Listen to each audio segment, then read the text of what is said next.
Hey, everybody. We are live with you now. We got some, I hate to use the word breaking news, it's kind of overused, but there really is significant breaking news coming out of Israel. It's past midnight in Israel by about 2 hours. It's about 2 in the morning. And there is some significant developments regarding the political situation. Would somebody please just, as always, just let me know that you can hear me? We're doing this on my page as well as on God TV. Let us know where you are around the world. What time is it where you are? Um, it is just after 7 in Jacksonville in this wonderful hotel room. I'm here for some meetings. And then on Sunday, on my birthday, I fly back to Israel. It's also Mother's Day. I was born on Mother's Day. A curse, a blessing. We'll let my mom decide. She is fortunately about to turn 80, and we're going to be together on Mother's Day. But there's breaking news out of Israel. Benjamin Netanyahu, I believe it was 21 days, 3 weeks have run out, which means that after there are elections in Israel, he has 3 weeks to form a government of 61 seats. Now you're probably not a Israeli political junkie like me, so you don't remember this. But thank you so much, folks who can hear me loud and clear. From Toledo, Jennifer, Kimberly, bless you, Ken. This is our fourth election in a very short period of time. And I'm getting messages all over the place. And fourth election. And out of those four elections, Benjamin Netanyahu has not been able to form a government except for one of those times. Okay, Scott Volk, if you can hear me, stop texting me. You're dinging. How do I turn off the ding? Anyways, he has not been able to form a government. One time he did when Benny Gantz, although he swore he'd never serve with Bibi, did for what he said was the sake of the country, and it fell apart. So now we're in our fourth election, and it looked, if you remember on election night, it looked like Netanyahu had gotten enough votes. He was celebrating. Everyone thought he had had a victory, and by morning, it was appeared that he didn't have the votes. Again, if you follow Israeli politics, you understand the way you form a government in Israel is there's a bunch of different parties, typically about 12 that enter the Knesset, and then the person with the most votes, it's never, ever a majority. It's normally maybe the guy with the most votes typically has 25%. So he's got to go find another 26% to get 51%, which is 61 of the 120 seats. He's got to get those guys together and gals to form a government. Typically it happens, but it hasn't happened in the last four elections except that one time, and then that imploded. Now, the reason it hasn't happened is because, now again, if you are evangelical, and Joe Rosenberg wrote a great article today on his site. Let me go there, All Israel News. And he listed, Bibi's accomplishments. So if you're an evangelical believer, you love Bibi, you love Netanyahu. He has been on the global stage for 3 decades. He was on CNN during the first Gulf War. That was 1990, 91. That's a long time ago. That's 30 years. He's the longest serving prime minister in Israel's history. He has forged peace deals with 4 Arab countries. Pretty big deal. He's on track to win a Nobel Peace Prize, and I'm reading from Joe Rosenberg's article. The man who persuaded President Trump to do what Bush wouldn't do, Obama wouldn't do, Clinton wouldn't do, which is to recognize Jerusalem and move the embassy, the American embassy, from Tel Aviv to Jerusalem.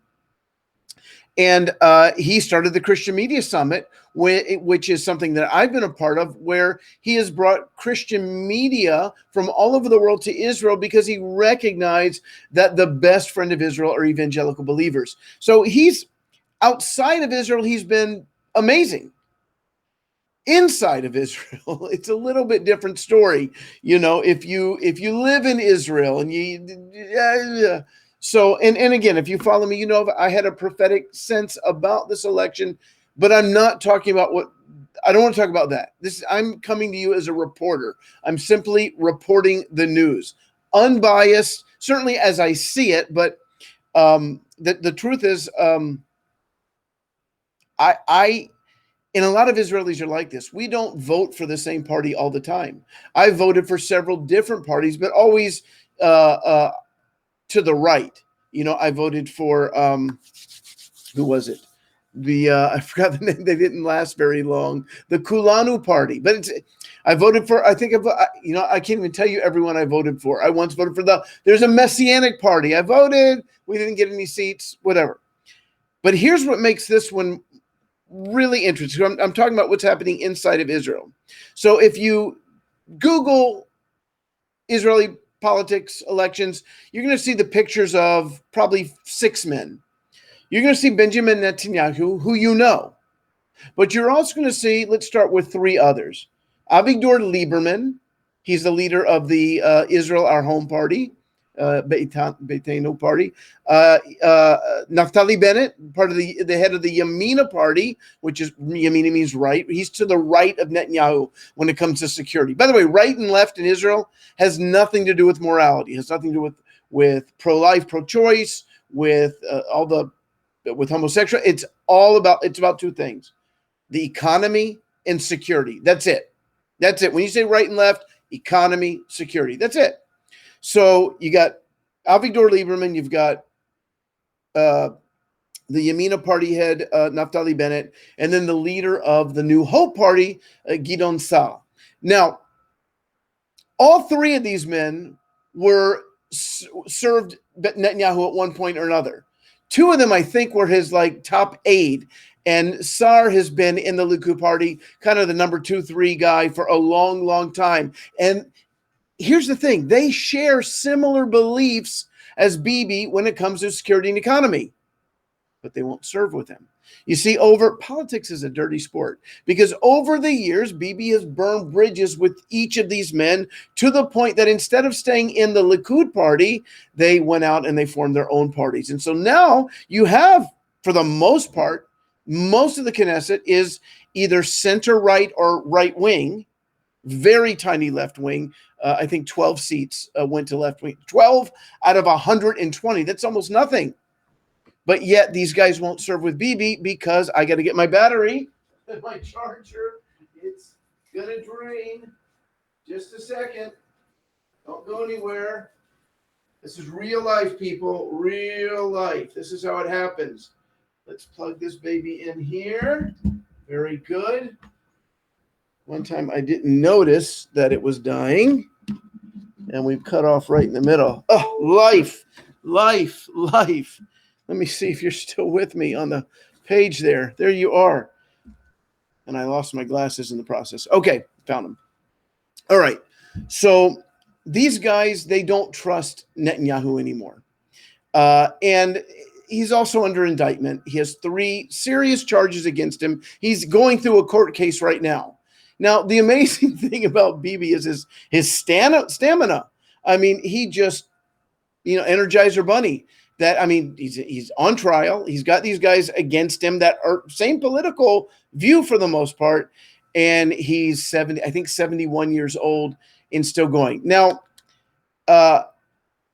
Ayala Shaked, she's the number 2 person, very powerful, serious politician, former justice minister. She was recorded, and I think it was secret. I don't know if these were public comments, but the Likud party, Bibi's plan was to snatch her, to take her away from the Yamina party, have her join Likud, and maybe he just needed a few seats. But she was recorded saying Bibi's a dictator. Actually, she said Bibi and his wife Sarah are dictators. She made it pretty clear that she would never serve with him. So I'm just reporting the news. I'm reporting the news. I could give you my opinions if you want them. I am right-wing Israeli. And by right-wing, I don't mean crazy radical. I love Arabs. I want to see them saved. I love Palestinians.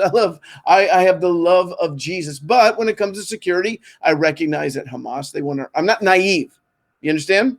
Okay, so what's going to happen now? So Bibi was unable to, he tried to pressure Bennett to bring his second 7 seats. And Bennett said, even if I bring my 7 seats, you're still going to be a few short of a government. I think too short. And now here's where it gets tricky. Bibi was then going to turn to an Islamic party I'm not talking about Arab party. They are Arabs, but they're Muslim Brotherhood, and he was going to bring them into his government. And of course, the ultra right wing religious Zionists, they said never, will never serve with Islam, an Islamist party. So it was doomed, and it's over because after midnight, he had to get back to the president, Reuven Rivlin. President in Israel is not like a president here, ceremonial position, but he oversees the election, the Knesset, the forming of the government. And Bibi had to return the mandate to him. And now tomorrow, what's going to happen is Reuven Rivlin, the president, will probably go to Yair Lapid. Interestingly enough, I actually got to know him very mildly, I'll say, when I first moved to Israel. One of my dear friends, long story, I don't want to go into it all, but I've actually had dinner with him. When I say had dinner with him, I mean at the same table. We're not buddies. He probably wouldn't recognize me on the street. But he will most likely be given the mandate tomorrow to form a government, but he's not going to try and be prime minister. Now, this is where it gets really interesting. He recognizes that if he tries to be, he's a center, center, we'll just call him a centrist, right? Definitely not left wing. And he will be given the mandate to form a government, but he's already sent to Naftali Bennett, who only has 7 seats. Lapid has 17 seats, but he said to Naftali Bennett, I'll tell you what, if we can come together, you from the right, we'll bring some people from the left, us in the center, and we're going to form kind of a caretaker unity government. We're going to pass a budget. We're going to do the things that the people of Israel needs without getting super political. And here's what I'm going to do, Naftali Bennett. I'm going to let you, with you just got 7, never heard of that a tiny party. We're going to let you be prime minister. Not Lapid. Bennett's going to be prime minister for at least the first 2 years, and Lapid would be foreign minister, and then after 2 years, I've even heard 2.4 years, they will switch places if it lasts that long. What does that mean? Why is that big news? Why is that bigger news than anything that's happened in the past few years? Well, number one, each other time we've gone to new elections. Number two, Bibi's 71 years old. This, do you really think he wants to lead the opposition party as opposed to being prime minister? By the way, he made a last-ditch offer to Naftali Bennett to join with him with his 7 seats, which still wouldn't push him over the top. But somehow he was dreaming. He says, you know what, Naftali, you'll be prime minister and not me for a year, and then we'll switch. The problem is, a lot of broken promises there, not a lot of trust there. And still, even if Naftali Bennett agreed, they were still 2 seats short.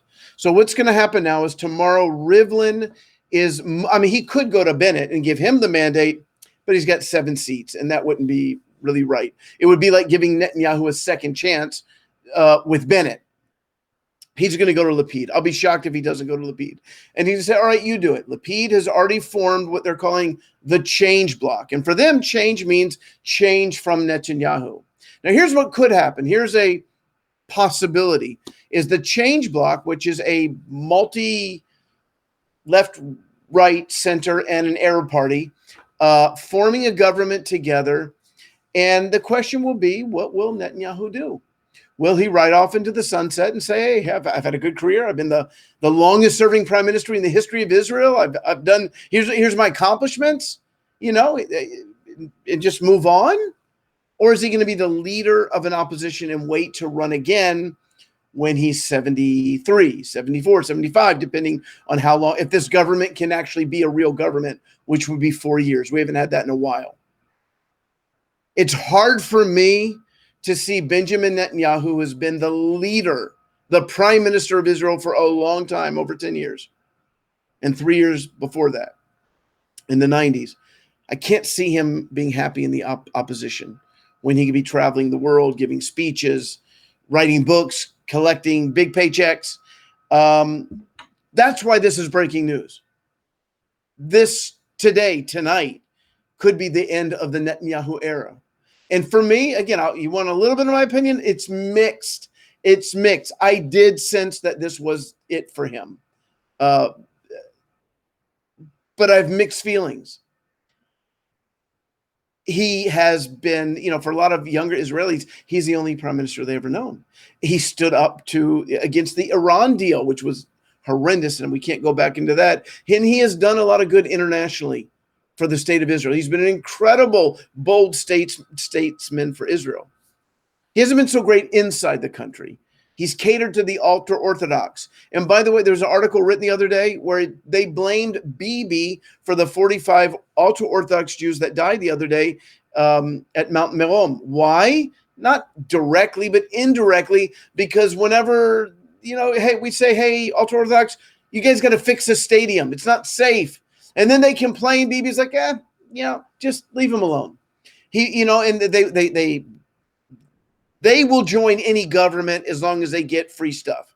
That's pretty much it. If you ever want to see something interesting, watch Stitzel, which it's a series on Netflix. It gives you a great insight into the way that the ultra-Orthodox live. You have men who study all day long, women who work, kids who study in school, but they don't study math and science. It's all religion all day long. And then if you look at the video of what happened, again, that's not a picture of Israel. What you saw in that video on Mount Meron was not a small percentage of Israelis were there. Your normal Israeli is dressed like this, is secular, or even religious Jews aren't like that.